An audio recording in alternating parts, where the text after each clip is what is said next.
Welcome to the CEC Report. It's the 25th of July. I'm Robert Barwick and I'm joined by CEC leader Craig Isherwood. Welcome, Craig. Yeah, thanks, Robbie. In this week's CEC Report, make your voice heard on stealing deposits versus banking separation. And Australia is being a proxy for Anglo-Americans who want a war with Russia.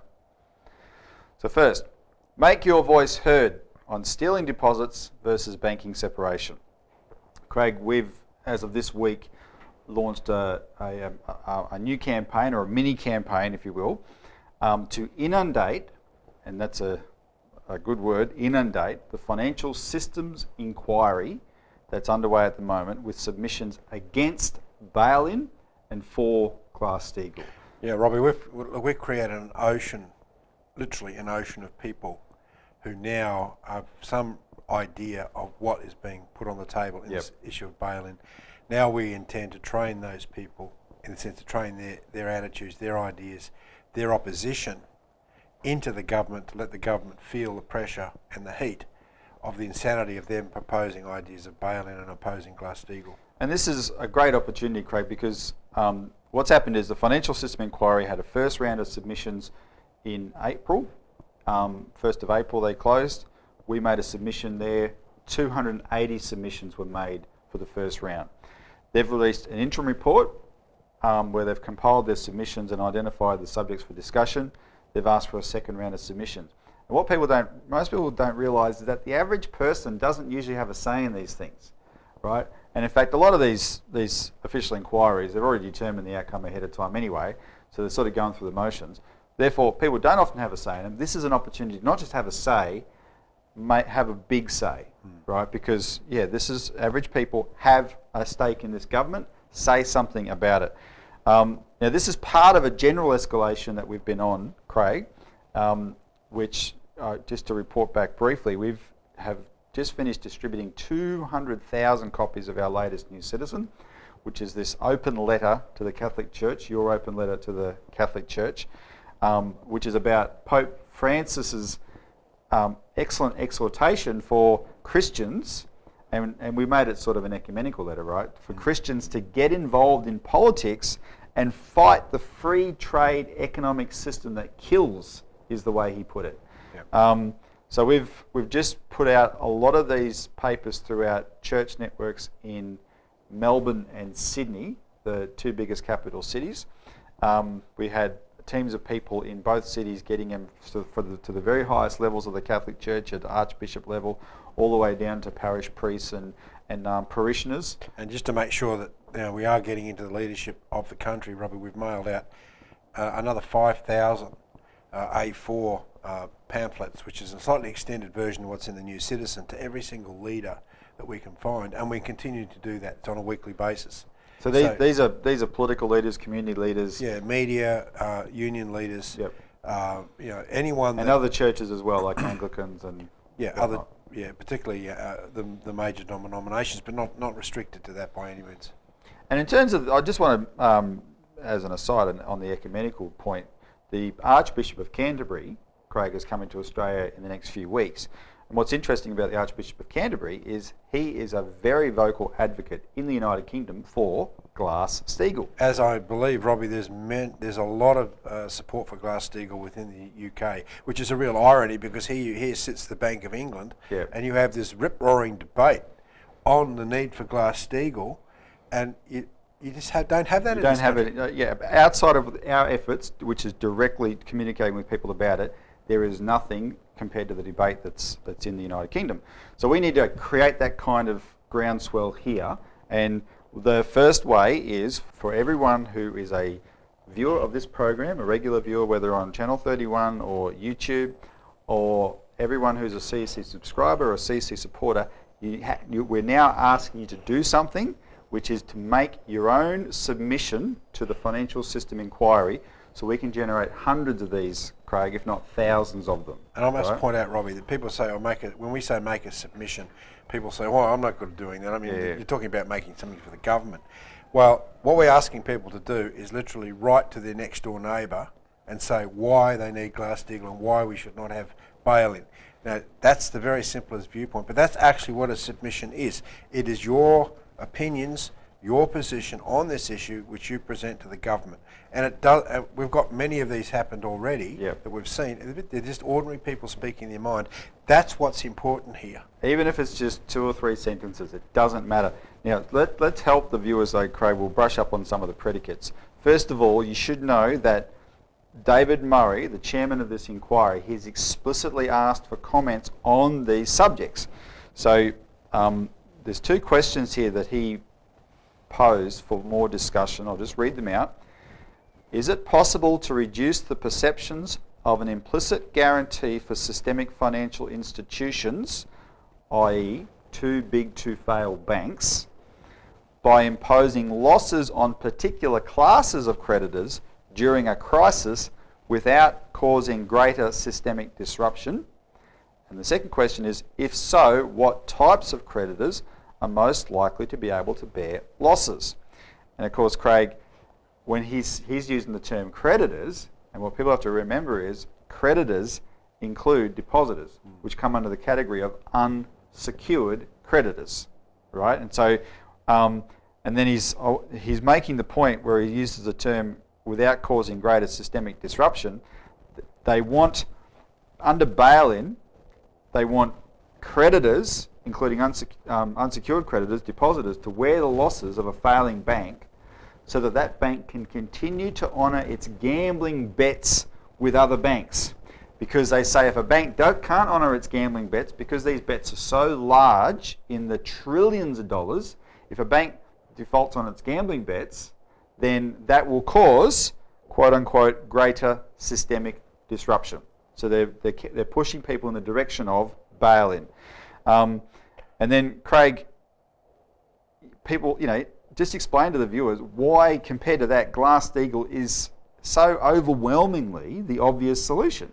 I think, Robbie, the purpose of this inquiry, right, is to build a momentum to pull down a number of the protections that we have in our Banking Act right now. Now, at the present time, there is in the Banking Act the fact that our depositors have preference over the assets of the bank.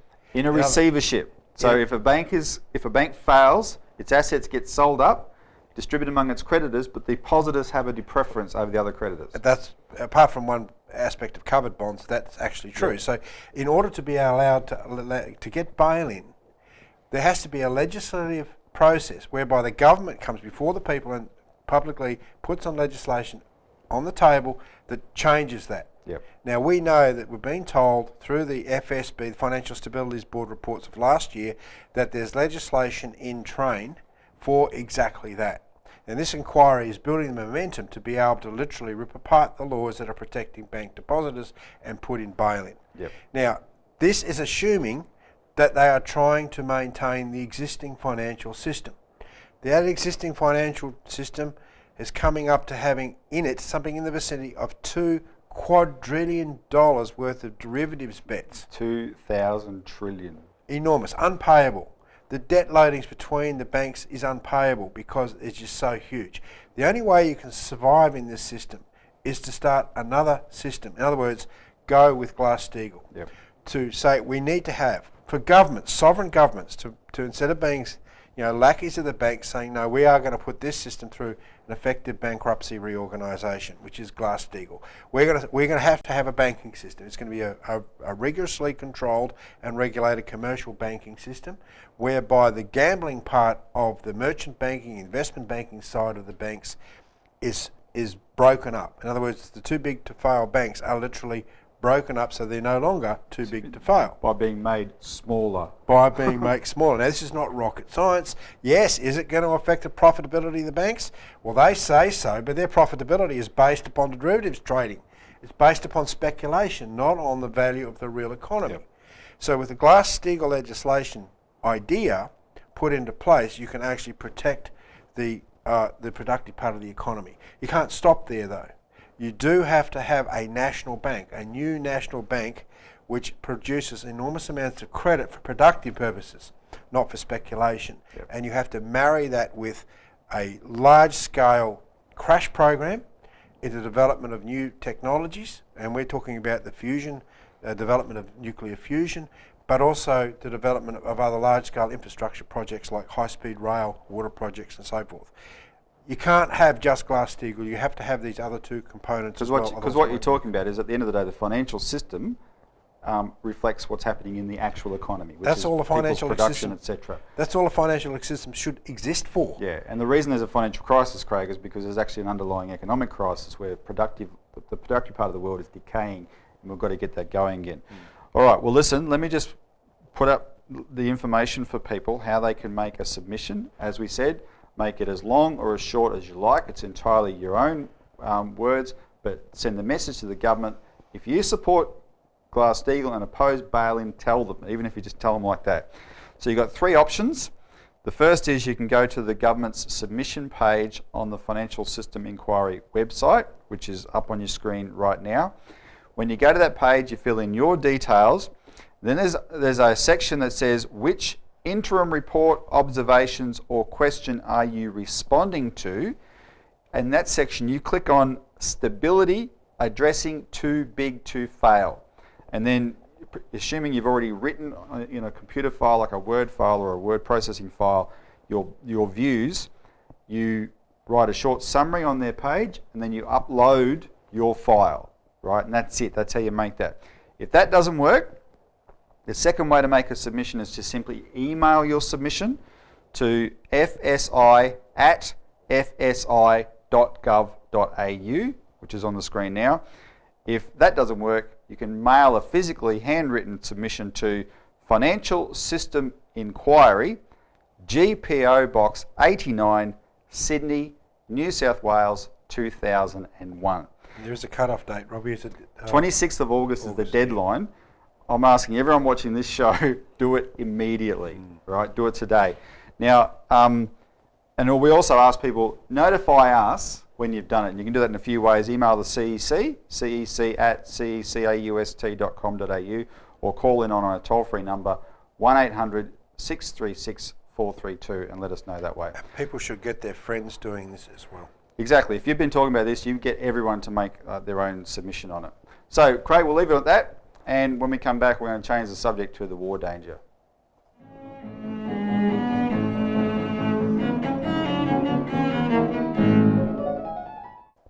Welcome back to the CEC Report. Finally, Australia is being a proxy for Anglo-Americans who want war with Russia. Craig, I've got a question for you. Why is a controlled media better than a free media? Can I ask you a question? What? Why are you using the word proxy instead of prostitute? Well, all right, one question at a time. I think you've made your statement with your question. Yes. All right, the answer to my question is, why is a controlled media better than a free media? Because everyone under a controlled media know they are being lied to, but everyone under a free media, or a supposedly free media, don't know they are being lied to. And Craig, right now, that truism is being played out in spades because we Australians are witnessing the most incredible propaganda effort you could ever believe to get a war with Russia, and we are being used as the proxy for the people in Britain and America who want that war. And the media's are prostitutes because they're putting forward a message, a false message, on behalf of the Anglo-Americans that want a war. Exactly. Well, and who's the media in Australia? It's one very nasty man, Rupert Murdoch, and I can't emphasise that enough. He is a piece of work, this guy. He would like to stomp every poor person under his heel. He would like total corporate control and no democracy. He's heavily involved in backing these Mont Pelerin Society fronts that we've exposed in our New Citizen as actually satanic. They don't believe in human dignity. They believe in the power of money, and they want the world to be operating under this kind of a corporate feudal system. That's who Rupert Murdoch is. Yet he is praised to the hilt by his acolytes here in Australia. They just celebrated his 50th anniversary of the Australian newspaper. This is the guy who gave the world the Iraq War, because for everything that Dick Cheney and Tony Blair tried to do, who wanted that war based on a lie, they could not have got away with it if Murdoch had not have deployed his 172 newspapers worldwide to make sure it happened. And that propaganda effort succeeded and has destroyed that part of the world as a consequence, which we're seeing now. And His media is doing the same thing again right now with this plan they want a war with Russia. That's the bottom line. Robbie, I want to come back just to underline what we're talking about is a region of the world that's been destabilised because the Western governments, Victoria Newland said it, they spent $5 billion to fund an actual neo-Nazi operation to take over through violence the Ukrainian parliament, right? Literally get rid of the elected Ukrainian president. This was a neo-Nazi coup. Now, what Western media has been talking about that, not one outlet. No. If you go on to some of the other European outlets, you can see openly being discussed about what the nature of this government is, and the way it was taken place. And if that's the kind of people that we're backing, and the Rupert Murdoch media are backing, and the Australian government's backing, and they've said they are, what does that say about us? That's right. I mean, we're just a pawn, as you say, a proxy in this fight. And that's what the other thing I wanted to say about this, Robbie, is that, you know, for all the sincerity of feeling of Tony Abbott and the opposition leader and so forth, it's all very cheap. And why do I say that? Now, it's a tragedy what's happened to the people on the plane. It's just not play that down. But look, Russia's a long way away from Australia. It's a cheap political hit to go after Putin. That's what he did straight away, right? Straight away they blamed Russia, right? We don't have much trade with Russia, right? But by attacking Putin, by attacking Russia, you are directly attacking the only country, or one of the countries, that represents the alternative to the Anglo-Dutch financial monetary system. Which, as we discussed last week, has just been involved in setting up an alternative to the IMF system. The BRICS, Brazil, Russia, India, China, South Africa, grouping that's putting forward the idea of a new development bank to rival the World Bank, the International Monetary Fund. And that's brought, of course, in Argentina, because Argentina's been smashed by the very vulture funds that this Anglo-American financial system is sponsoring for the looting of sovereign nations. Now that's the background, and that's what we've got to, people look at this, this tragedy, picture, and they look at it as the small point of view, but they don't look at what the context is that's taking place. All right, let's take a break, and when we come back, we'll talk a bit more on this.